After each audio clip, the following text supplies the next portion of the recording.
Today at 6, President Trump arrives in the UK for his first visit since taking office, as thousands plan to protest against his policies. It's the start of a 4-day visit to Britain, where he'll meet the Queen and the Prime Minister. There's a very heavy security presence in London and at other venues on the President's route. But Mr. Trump says he's not concerned about the protests being planned. Protests, there might be protests, but I believe that the people in the UK, Scotland, Ireland, I think that those people, they like me a lot, and they agree with me on immigration. And even before the visit got underway, the President suggested that Theresa May's approach to Brexit might not be the best one. This on the day the government published its long-awaited blueprint for the UK's trade and other links with the EU after Brexit. Also today, the deep disappointment of England's fans after last night's World Cup semi-final. The match was watched in the UK by over 26 million people. A British diver who helped save 12 boys and their football coach from a flooded cave in Thailand speaks about the success of the operation. We're not heroes. What we do is very calculating, very calm. It's quite the opposite. And keeping up with Kylie Jenner, who is on track to become the youngest self-made billionaire. And coming up in the sport, Angelique Kerber is into a second Wimbledon final after beating Jelena Ostapenko to set up that meeting with the 7 times Wimbledon champion on Saturday.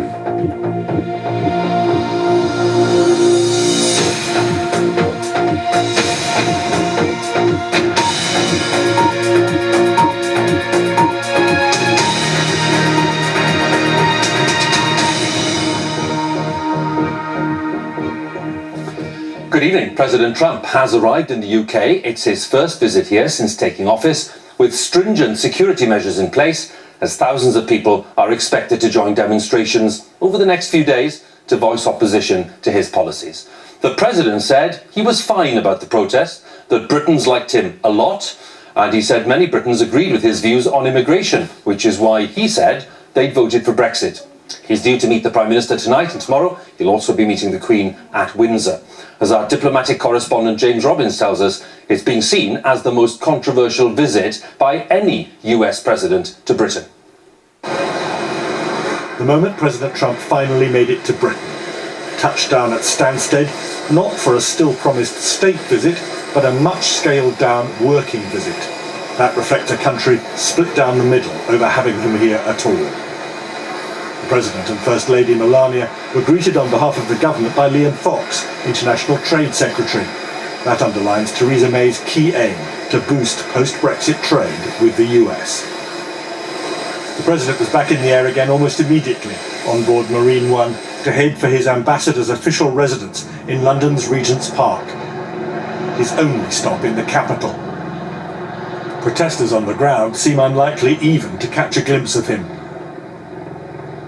Earlier today at NATO in Brussels, the President was wrapping up a summit where he's ripped into allies, particularly Germany, accusing them of underfunding Europe's defence at America's expense. I'm going to a few hotspots. We have NATO, then we have the UK, and then we have Putin. And I said, Putin may be the easiest of them all. You never know. But I'm going to a pretty hot spot right now, right? With a lot of resignations. Donald Trump has called Britain a country in turmoil, but insists he's very relaxed about protests against him. Protests, there might be protests, but I believe that the people in the UK, Scotland, Ireland, as you know, I have property in Ireland, I have property all over. I think that those people, they like me a lot, and they agree with me on immigration. But there are plenty of people who dislike him and his views intensely. Some are ready with a balloon mocking baby Trump to be flown tomorrow 30 metres above the Thames, while others have already unfurled a banner on Vauxhall Bridge. I think this is against misogyny and racism, but I am against his politics generally. I don't think he should have been invited. His number of his policies totally abhorrent. But the President is shielded from all this as he prepares to start what will be a tour of stately homes of England. Chequers for talks with Theresa May tomorrow, then Windsor Castle for tea with the Queen. I think Donald Trump will have wonderful and fruitful conversations with the Prime Minister, because at the end of the day, it doesn't matter who's president or who's Prime Minister. The long-standing relationship between our two countries will endure. Donald Trump's first engagement tonight is dinner at Blenheim Palace in Oxfordshire, the grandest of venues, birthplace of Winston Churchill, one of his heroes. Business leaders from both sides of the Atlantic will be the principal guests. In her speech, Theresa May seems certain to urge them to spend and invest still more, while others held at the gates share their message too. James Robbins, BBC News. Well, in a moment we'll have more on those protests gathering at Blenheim, near Blenheim Palace there. But first, our correspondent James Cook, outside the US Ambassador's residence in London, where President Trump arrived earlier this afternoon. We talk a lot about a controversial visit, James, but what do you think will be the principal flashpoints, potentially? Well, I mean, you're right, it has been controversial, and Mr. Trump, I think, alluded to one of those potential flashpoints himself, and one of the areas which has angered a lot of the people who oppose him here in the United Kingdom, and that is his hardline stance on immigration, which, to be fair, as the President also points out there, does command some support here in the UK among certain groups as well. But what the President and the people travelling with him, the people around him in the White House, what they're really interested in, I think, in this visit is the prestige and the honour of being seen with the Queen. This isn't a state visit, but it is being granted some of the essentially trappings of a state visit. That is what they want, and you might in some ways describe it as a state visit on the sly. James, thanks very much. I'm going to go from there, from central London, to Blenheim Palace, and Duncan Kennedy is there. And Duncan, could you just tell us what's going on there in terms of protests? Well, Hugh, I'm right outside the front gates of Blenheim Palace, and I'm having to hold my ear here because it's so noisy, the protest. We think something like 500, 600, 700 protesters are here tonight, here in East Oxfordshire. Very lively, very noisy, very peaceful at the moment, and really the kind of people who don't normally see at protests out here tonight. Some of them telling them really that they got two objections to Donald Trump being here. First of all, they regard him as a racist, and others saying they regard him as a misogynist, somebody who has bad attitudes to women. So in a sense, they're putting the policies of Donald Trump to one side and really picking on the man himself. He's due here in a couple of hours' time to have dinner with about 150 business leaders. And the people here want to get a message to him loud and clear that he's not welcome as he continues his visit to the United Kingdom here. They want to come out here and make as much noise as possible to send the message, Mr. Trump, we don't want you here in the United Kingdom. Duncan, thanks very much for the latest there. Duncan Kennedy at Blenheim Palace, and James Cook at the US Ambassador's residence in Regent's Park in London. Well, more than 2 years after the Brexit referendum, the government has published its detailed plans for future relations with the EU. The blueprint expands on last Friday's Chequers agreement that sparked the resignations of 2 cabinet ministers. The new Brexit Secretary, Dominic Raab, said the white paper today was ambitious and pragmatic. Others say it is a plan for a bad deal for Britain.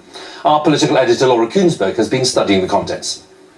Every now and then, in boring brown-looking boxes, are government documents that really, really matter. In there, Theresa May's plan for life outside the EU. We've just come out of this morning's briefing. The document has been kept so tightly under wraps that we haven't actually been allowed to bring it out of the building. The white paper does in detail spell out a much closer relationship with the rest of the EU after Brexit that many Brexiteers had hoped for. But from the Prime Minister's point of view, it's time to compromise and accept we can't have it all. The 98-page document spells out a common rule book for manufacturing. The UK will follow EU rules to avoid a hard border in Ireland.